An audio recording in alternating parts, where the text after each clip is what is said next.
നിയമസഭാ തെരഞ്ഞെടുപ്പിന്റെ തിരക്കുകൾക്കിടയിൽ പോളിംഗ് ഉദ്യോഗസ്ഥർക്കും സുരക്ഷാ ഉദ്യോഗസ്ഥർക്കും ആശ്വാസമായത് കുടുംബശ്രീയുടെ ഇലക്ഷൻ കഫേ.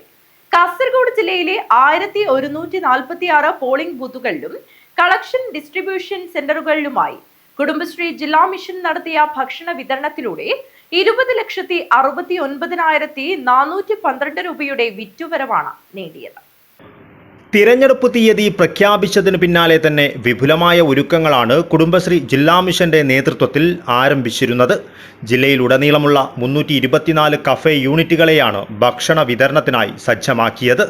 ഉദ്യോഗസ്ഥർക്ക് ആവശ്യമായ പ്രഭാത ഭക്ഷണം, ഉച്ചഭക്ഷണം, ലഘുഭക്ഷണം എന്നിവ യാതൊരു തടസ്സവുമില്ലാതെ കൃത്യസമയത്ത് ഓരോ ബൂത്തുകളിലും എത്തിക്കുവാൻ പ്രത്യേക സംവിധാനം ഒരുക്കിയിരുന്നു.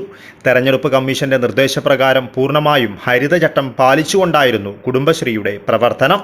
പ്ലാസ്റ്റിക് കവറുകളോ ഡിസ്പോസിബിൾ പാത്രങ്ങളോ ഉപയോഗിക്കാതെ പരിസ്ഥിതി സൗഹൃദമായ രീതിയിൽ ഭക്ഷണം വിളമ്പിയതും പാക്ക് ചെയ്തതും ശ്രദ്ധേയമായി. വലിയ തോതിലുള്ള മാലിന്യ ഉൽപ്പാദനം ഒഴിവാക്കുവാൻ സാധിച്ചത് ഇത്തവണത്തെ തെരഞ്ഞെടുപ്പ് പ്രവർത്തനങ്ങൾക്ക് മാറ്റുകൂട്ടി. വോട്ടിംഗ് സാമഗ്രികൾ വിതരണം ചെയ്ത കേന്ദ്രങ്ങളിലും വോട്ടെടുപ്പ് കഴിഞ്ഞ് അവ തിരികെ സ്വീകരിക്കുന്ന 2 പ്രധാന കളക്ഷൻ സെന്ററുകളിലും കുടുംബശ്രീ പ്രവർത്തകർ സജീവമായിരുന്നു. 324 കഫേ യൂണിറ്റുകളിലെ അംഗങ്ങൾ അഹോരാത്രം പണിയെടുത്താണ് 10,000 ആളുകൾക്ക് പോഷകസമൃദ്ധമായ ഭക്ഷണം ഉറപ്പാക്കിയത്. കഠിനാധ്വാനത്തിന് ലഭിച്ച ഈ വലിയ വിറ്റുവരവ് ജില്ലാ മിഷനും യൂണിറ്റ് അംഗങ്ങൾക്കും പുതിയ ആവേശമാണ് പകരുന്നത്. ചുരുങ്ങിയ ദിവസങ്ങൾ കൊണ്ട് ഒരു വലിയ ശൃംഖലയെ ഏകോപിപ്പിക്കുവാൻ സാധിച്ചത് കുടുംബശ്രീയുടെ സംഘാടക മികവിന് തെളിവായി.